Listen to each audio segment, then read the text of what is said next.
ఇక్కడ ఒక బాలికకు జరిగిన అన్యాయం మీద స్పందించాలి. బాలికకు జరిగిన ఇబ్బందికరమైన పరిస్థితుల మీద స్పందించాలి. రక్షించాల్సిన వాళ్ళే ఇబ్బందికరమైన పరిస్థితుల్లో ఆడబిడ్డలను అగాత్యాలకు గురి చేస్తూ ఉంటే దాని మీద స్పందించాలి.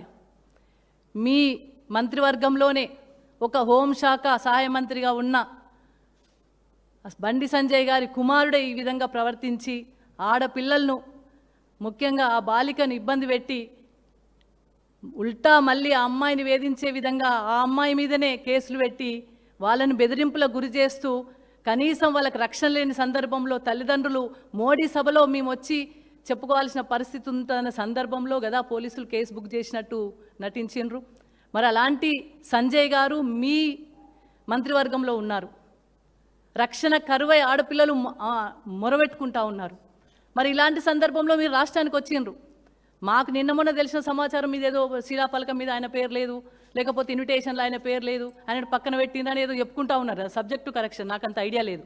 కానీ అవి ఉన్నా లేకపోయినా పర్వాలేదు, ఆయనను పిలిచినా పిలవకపోయినా పర్వాలేదు, మీ పక్కన కూర్చోబెట్టుకున్నా పర్వాలేదు. కానీ మీ మంత్రివర్గంలో ఉన్న బండి సంజయ్ గారి కుమారుడు ఈ విధమైన అగత్యాలకు పాల్పడినప్పుడు వారి మీద చర్యలు తీసుకోవడం కోసం ఎవరిని మరి అక్కడున్న బాలికల కుటుంబాలను కానీ వాళ్ళకి రక్షణ కరువైంది కాబట్టి వాళ్ళ మీద ప్రభావం చూపెట్టకుండా ఉండాలంటే ముందుగా మీ మంత్రివర్గంలో ఉన్న బండి సంజయ్ గారిని బర్తరఫ్ చేయాలి. మీ మంత్రివర్గం నుండి బర్తరఫ్ చేసి ప్రసంగించండి. ఆ ఇష్యూ మీద ఏ విధంగా స్పందిస్తారో స్పందించి మీరు ఇక్కడ ప్రజలకు ఉద్దేశించి మాట్లాడండి. తెలంగాణ ప్రజలు ఈ ఇష్యూ మీద ప్రధాని మోడీ గారు ఏం చెప్తున్నారు, ప్రధాని మోడీ గారు అనేది చూస్తూ ఉన్నారు. కాబట్టి మీ పక్కన కూర్చోబెట్టుకొని మీ మంత్రివర్గంలో కూర్చోబెట్టుకొని వాళ్ళే ఇక్కడ ఆడబిడ్డలను ఇబ్బంది పెడతా ఉంటే వాళ్ళకి మంత్రివర్గం నుండి బర్తరఫ్ చేయకుండా మీరు ఎన్ని ప్రసంగాలు ఇచ్చినా మాకు అమ్మాయి ఆర్తనాదమే వినబడుతుంది. మీ ప్రసంగాలు మా తెలంగాణ ప్రజలకు వినబడేయండి. కేవలం మీ ఎంత ప్రసంగించినా, మీరు 9,000 కోట్లతో రోడ్ వేసినా, ఓ రైలు ఏదో తెచ్చినా కానీ మాకు కావాల్సింది ఆడబిడ్డ ఆర్తనాదం. ఆడబిడ్డ ఆర్తనాదం వినబడుతుంది. ఆడబిడ్డ మీ ప్రసంగించే ముందు ఆడబిడ్డ ఆర్తనాదానికి సమాధానం చెప్పండి. బండి సంజయ్ గారి కుమారుడు చేసిన దానికి సమాధానం చెప్పండి. ఆ ఆడబిడ్డకు రక్షణ కల్పించండి, ఆ కుటుంబానికి రక్షణ కల్పించండి, సరైన ఎంక్వైరీ చేయండి. ఆ ఎంక్వైరీ సరైన రీతిలో జరగాలంటే ముందుగా బండి సంజయ్ గారిని బర్తరఫ్ చేయాలి. ఆయన ఆ పదవిలో ఉంటే అందరిని ప్రభావితం చేసే అవకాశం ఉంటుంది. పేద ప్రజలకు న్యాయం జరగదు, ముఖ్యంగా బాలికకు న్యాయం జరగదు. కాబట్టి ఆ బాలికకు న్యాయం జరగాలంటే, జరిగిన దదంతంతా బయటకు రావాలంటే, ఆ తంతంతా బయటకు రావాలంటే, సరైన ఎంక్వైరీ జరగాలంటే, మీరు ఎంక్వైరీ చేయాలనుకుంటే ముందుగా ప్రసంగించే ముందే సంజయ్ గారిని బర్తరఫ్ చేసి మీరు ఒకవేళ ఇది కనుక చేసినట్టయితే మిమ్మల్ని మీ ప్రసంగాన్ని నమ్ముతాం, తెలంగాణ ప్రజలను నమ్మగలుగుతాం. ఎందుకంటే బేటీ బచావో బేటీ పడావో అనేది కేవలం నినాదాలకే పరిమితమైనవి. నారీ శక్తి సమ్మాన్ నినాదాలకే పరిమితమైంది.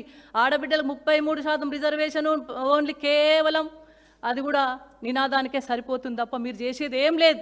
మీరు ఆడబిడ్డలకు ఏం చేస్తలేరు, ఎక్కడ రక్షణ కల్పిస్తలేరు. తెలంగాణలో కావచ్చు, దేశంలో కావచ్చు క్రైమ్ రేట్ పెరిగింది, ఆడబిడ్డల మీద అత్యాచారాలు పెరుగుతున్నాయి, అగాత్యాలు పెరుగుతున్నాయి, టీజింగ్ పెరుగుతుంది. ఎక్కడ చూసినా ఆడబిడ్డలకు రక్షణ కరువైంది. ఈ కరువైంది మీకు కనబడతలేదా? ఆ ఆకాశంలో సగభాగం ఉన్నాం, జనాభాలో సగభాగం, ఆకాశంలో సగభాగం. ఈరోజు మదర్స్ డే సందర్భంగా ఒక తల్లిలాగా ఆవేదన వ్యక్తం చేస్తూ ఉన్నాం. ఆడబిడ్డకు న్యాయం చేయండి, ఆర్తనాదం వినండి, ఆర్తనాదం వెనుక ఉన్న బాధ వినండి. మీరు అధికారాన్ని ముందట పెట్టుకొని వీళ్ళు చేసిన కుట్రలను ఛేదించండి.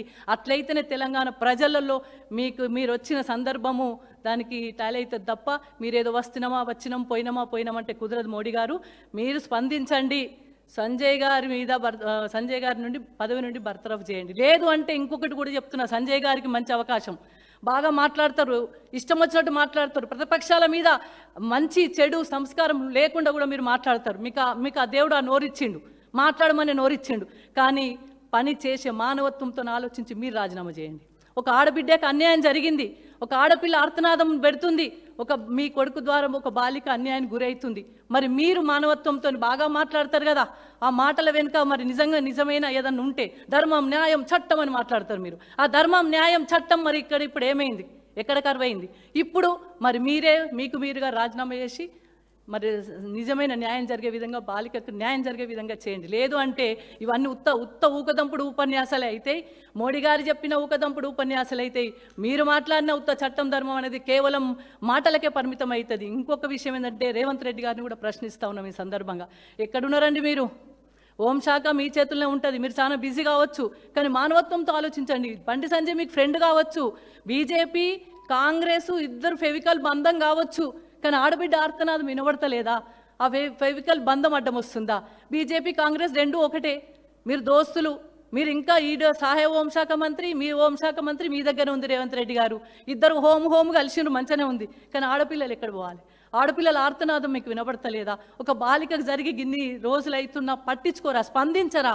పోలీసులు ఏం చేస్తున్నారు అసలు నాకు అర్థం కాదు.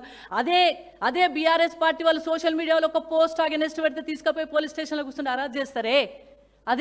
అది ప్రతిపక్షాల మీద చేసే కుట్ర. మీరు దోస్తులు కాబట్టి ఫోక్స్ కేసు బుక్ అయినా ఇప్పటి వరకు చర్యలు లేవు. ఫోక్సో కేసు బుక్ అయినా చర్యలు లేవు. ఆ బుక్ చేయడానికే చాలా నేతలందరూ మధ్యలో మంత్రాలు జరిపి లాస్ట్కు ఏదో మమ అనిపించి అంతకన్నా ముందే ఓ కేసు బుక్ చేయించి ఇదంతా డ్రామా ప్లే చేస్తుంది. ఎందుకంటే ఒక ఆడబిడ్డకు, ఒక బాలికకు న్యాయం చేయడం కోసం మీ పదవులు ఇవన్నీ అడ్డం పెట్టుకొని ఇబ్బంది పెడతా ఉన్నారు. అందుకే రేవంత్ రెడ్డి గారు మీరు ఎట్లాగూ రాష్ట్రానికి ఏం చేస్తలేరు. ఆడ రైతులు అన్నమో రామచంద్రాన్ని వడ్లు కొనుగోలు కొంటలేరు, 6 గ్యారెంటీ లేవు. వడ్లు కొనక మీ కాంగ్రెస్ వాళ్ళే ధర్నాలు చేస్తుండ్రు, మీ కాంగ్రెస్ వాళ్ళే కలెక్టర్లను తిడుతుండ్రు. అక్కడ కూడా మహిళా కలెక్టరే, ఆ మెదక్లో కూడా మహిళా కలెక్టర్ని, ఆమెను మీ ఎమ్మెల్యేలే తిడుతుండ్రు. అంటే మహిళలకు ఎక్కడున్నా మహిళలకైతే రక్షణ కరువైంది. ముఖ్యంగా మీ పోలీస్ ఆఫీసర్ సుమతి గారు, అక్కడ కూడా ఆడబిడ్డ అని పోతే ఆమె చుట్టూ పోకిరీలు వేధింపులు గురి చేసిండ్రు. ఒక్క గస్తీ పోలీసు కూడా అక్కడికి రాలే. మీ పోలీసులు చెప్తుండ్రు కదా. ఎవి మీ రివ్యూలు, ఎవి మీ షీ టీమ్స్ ఎక్కడున్నాయి? రక్షణ ఎక్కడుంది? ఒక పోలీస్ ఆఫీసరే వెళ్ళి అక్కడ నిలబడితే ఒక్క దగ్గర కాకపోతే ఒక దగ్గర గుంపులు పోకిరీలు ఇబ్బంది పెడతా ఉంటే గస్తీ పోలీసు రాలేదని చెప్పుకుంటున్నారు. ఎవరు చెప్తున్నారు? మీ పోలీసు వాళ్ళే. అంటే ఏమైంది? రక్షణ ఎక్కడుంది? ఆడబిడ్డలకు రక్షణ ఎక్కడుంది? ఆడపిల్లలు అర్ధరాత్రి తిరిగినప్పుడే నిజమైన స్వాతంత్రం అంటారు. ఏడుందమ్మా రక్షణ? మీ పోలీస్ ఆఫీసర్లే జరుగుతుండ్రు, ఆడబిడ్డలకు రక్షణ లేదని. మీ కలెక్టర్లే చెప్తుండ్రు వడ్లు అమ్ముడు పోతలేవని. అక్కడ రైతులు అన్నమో రామచంద్ర అంటే కనీసం సుతీల దారం దొరకలేదండి. కుట్టేయడానికి, సంచి కుట్టేయడానికి గన్ని బ్యాగ్స్ లేవు, సుతీల దారాలు లేవు. అట్లాంటి ఇబ్బందికరమైన పరిస్థితులు ఉన్నాయి. అంటే 6 గ్యారెంటీ లేవు, ఆడబిడ్డలకు 2500 లేదు, బతుకమ్మ చీర లేదు. మీరు ఎట్లాగూ రేవంత్ రెడ్డి గారు ఎట్లాగూ తెలంగాణలో అభివృద్ధి లేదు, కనీసం ఇచ్చిన హామీలు నెరవేర్చలేవు. కనీసం ఆడబిడ్డలు రక్షించండి. బాలిక ఆర్తనాదం వినండి. మీరెందుకు స్పందిస్తలేరు? విద్యాశాఖ మీ దగ్గరనే, మున్సిపల్ శాఖ మీ దగ్గరనే, అదేవిధంగా రక్షణ శాఖ మీ దగ్గరనే. అన్ని శాఖలతో మీరు బిజీ ఉన్నారు, కానీ ఏ శాఖ న్యాయం అవుతలేదు, ఏ శాఖకు కూడా న్యాయం జరుగుతలేదు. పోలీసు వాళ్ళు మామూలుగా చిన్న పెట్టి కేసుకు స్పందిస్తున్నారు అండి. ఏంటంటే ఆపోజిషన్ మీద, బీఆర్ఎస్ వాళ్ళ మీద కేసు పెట్టాలంటే ఉత్సాహం గురికి వస్తున్నారు. ఆ కేసు లేకున్నా ఏదో కల్పించి కేసులు పెడుతున్నారు, సృష్టించి కేసులు పెడుతున్నారు. మరి నిజంగా జరిగి ఇబ్బందికరమైన పరిస్థితుల్లో ఒక బాలిక ఆర్తనాదం పెట్టి పోలీస్ స్టేషన్లో చుట్టూ తిరుగుతుంటే నాకు అన్యాయం జరిగిందని ఆ అమ్మాయి, అదేవిధంగా నాకు అన్యాయం జరిగిందని తల్లిదండ్రులు మొత్తుకుంటా ఉంటే కూడా పట్టించుకోని ప్రభుత్వాలు రెండు. ఇక్కడ ప్రభుత్వం పట్టించుకుంటలేదు, అక్కడి ప్రభుత్వం వచ్చలేదు. మరి ఎవరికి చెప్పుకోవాలి? ఆడబిడ్డ ఎవ్వి మీ బేటీ పడావో బేటీ బచావో ఏది ఎక్కడుంది? నారీ శక్తి సమాన ఎక్కడుంది? ఆడవాళ్ళకు రక్షణే లేని సందర్భంలో శక్తివంతులం ఎక్కడైతాం? ఎక్కడ మీరు రక్షణ కల్పిస్తారు? కోటీశ్వర్లను చేస్తారని రేవంత్ రెడ్డి గారు చెప్తుండ్రు. కోటీశ్వర్లు చేస్తారో చేయరో దేవుని కనుక, కానీ రక్షించండి, ఆడపిల్లను రక్షించండి. ఆడపిల్లను కన్నీరు పెడుతుంది. ఆడపిల్ల క్రైమ్ రేట్ పెరిగి ఈవ్టీజింగ్లో, అగత్యాలతోని, ఇబ్బందికరమైన పరిస్థితుల్లో, అత్యాచారాలతోని సతమతం అవుతుంది ఆడబిడ్డ. ఎక్కడికి వెళ్ళాలో తెలియక, ఎక్కడ కేసు పెట్టాలో తెలియక, కేసులు బుక్ కాక, పోలీసు వాళ్ళు రక్షణ కల్పించలేక ఇబ్బంది పడుతున్న ఈ సందర్భంలో మోడీ గారి రాష్ట్రానికి వచ్చినప్పుడు మరి స్పందించాలని కోరుకోవడంలో ఒక అమ్మగా మదర్స్ డే సందర్భంగా నేను మోడీ గారిని డిమాండ్ చేస్తున్నా. Not request, it's a demand. ఎందుకంటే రిక్వెస్ట్ చేసి ఈ స్థితిలో ఉన్నాం మేము. కాబట్టి డిమాండ్ వస్తున్నారు కదా, వచ్చినప్పుడు ముందు ఈ సమస్య మీద స్పందించండి. ఇప్పుడు ప్రస్తుతానికి రాష్ట్రంలో జరుగుతున్న ఇబ్బందికరమైన పరిస్థితిలో చాలా ఇంపార్టెంట్. ఒక ఆడపిల్ల, ఒక మైనర్ బాలిక ఇబ్బంది పడుతూ అమ్మ నాకు ఇబ్బంది జరిగిందని తల్లిదండ్రులకు చెప్పుకుంటే వాళ్ళు వచ్చి కేసు పెట్టి, ఎవరు పెట్టిండ్రు? ఎవరు అంటే రక్షకులే. రక్షకులే నాకు ఈ విధమైన కష్టాన్ని కల్పించినప్పుడు ఏం చేయాలని ఒక బాలిక మొత్తుకుంటున్న సందర్భంలో ఈ ఆర్తనాదంని వినాల్సిందిగా మోడీ గారిని డిమాండ్ చేస్తూ ఉన్నాను. దాని మీద స్పందించాలని మోడీ గారిని డిమాండ్ చేస్తున్నాం. దీని మీద చర్యలు తీసుకోవాలని మోడీ గారిని డిమాండ్ చేస్తూ ఉన్నాం. బండి సంజయ్ గారిని బర్తరఫ్ చేయాలి మీ మంత్రివర్గం నుండి అని కూడా డిమాండ్ చేస్తూ ఉన్నాం.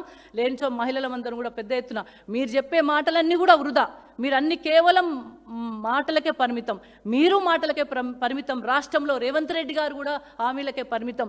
అంటే ఇవన్నీ పక్కన పెట్టి నిజంగా రక్షణ కల్పించాలంటే, ఒక ఆడబిడ్డను రక్షించాలంటే, ఒక మహిళ బాలికను రక్షించాలంటే మనకు ఒక మదర్స్ డే సందర్భంగా మేమందరం కూడా బీఆర్ఎస్ పార్టీ పరంగా డిమాండ్ చేస్తూ ఉన్నాం. వెంటనే స్పందించండి, మీ పక్కన కూర్చోబెట్టుకోకుండా వెంటనే బర్తరఫ్ చేయాలని కూడా మోడీ గారిని మేము డిమాండ్ చేస్తాం.